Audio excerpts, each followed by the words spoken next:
আবারও বাংলার 5 জন পরিযায়ী শ্রমিককে বাংলাদেশি সন্দেহে আটক উড়িষ্যায়। বীরভূমের নলহাটি 2 নম্বর ব্লকের ভগলদিঘি গ্রামের 5 জন পরিযায়ী শ্রমিককে থানায় ডেকে আটক।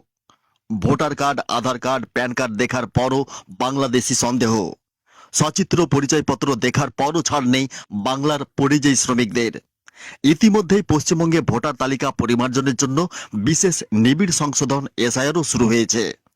এই প্রক্রিয়ার অঙ্গ হিসাবে রাজ্যের ভোটারদের বাড়ি বাড়ি গিয়ে এনুমারেশন ফর্ম বিলি করে প্রায় জমাও নিয়েছেন বুথ লেভেল অফিসাররা, অর্থাৎ বিএলও। সেখানে এই 5 জন পরিযায়ী শ্রমিকের কারো 2002 সালের ভোটার লিস্টে নিজের নাম আছে, তো কারো আবার বাপদাদুর নামও আছে। অথচ তাদেরই বাংলাদেশি সন্দেহে উড়িষ্যা রাজ্যের বিজেপি সরকারের পুলিশ ডিটেনশন ক্যাম্পে আটকে রেখে হেনস্থার চেষ্টা করছেন বলে অভিযোগ।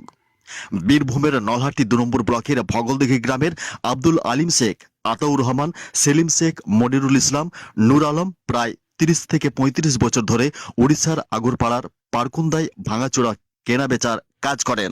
শনিবারের দিন বিকেল 3টে নাগাদ আগরপাড়া থানায় ডেকে আটক করার পর ভদ্রকের নিউ বাসস্ট্যান্ড এলাকায় একটি ডিটেনশন ক্যাম্পে আটকে রেখেছেন বলে জানা গিয়েছে। ইতিমধ্যেই পরিবারের লোকজন নথিপত্র নিয়ে বাংলার পরিযায়ী শ্রমিক কল্যাণ বোর্ডের সঙ্গে যোগাযোগও করছেন। পাশাপাশি নলহাটি থানার পুলিশ ওই শ্রমিকদের বাড়ি গিয়ে তথ্য সংগ্রহ করে নিয়ে গেছেন বলে জানা গেছে। ব্যুরো রিপোর্ট, নলহাটি নিউজ এক্সপ্রেসের ক্যামেরায়। পরিবারের ঠিক কি অভিযোগ শুনুন বিস্তারিত। এসেছিল আমাদের ওখানে, আমি ছিলাম 10 দিন আগে উড়িষ্যায়, আগরপাড়া ভদ্রক ডিস্ট্রিক্ট। সেখানে মানে 10 দিন আগে ছিলাম আমি। আসার পরে ওই আমাদের 5 জন ছিল শ্রমিক উড়িষ্যায়, ওখানে ওদের মানে ধরে ওদেরকে যাচাই করলো, আগে কাগজপাতি সব দেখলো, মানে বাংলাদেশি কি তোরা ভারতের, এই জন্য দেখে তারপরে বললো যা তোরা চলে যা। তারপরে দিন আবার এসে 12টার দিকে দুপুরে এসে বলে তোদের এই আধার কার্ড এসব ভেরিফায়ার হবে। তারপরে ওদেরকে নিয়ে যে ওখানে বলে ভেরিফায়ার হবে না, তোদের ক্যাম্পে রেখে দেবে।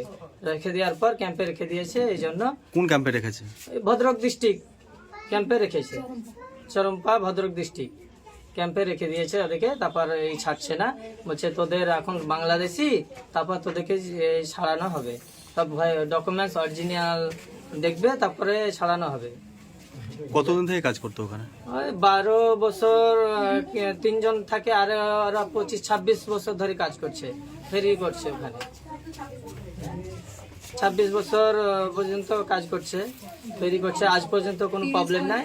এই বিজেপি সরকার এসেছে যতদিন ধরে, এই মাস হচ্ছে 28 দিন, 1 মাস হচ্ছে, আর অত্যাচার লাগিয়ে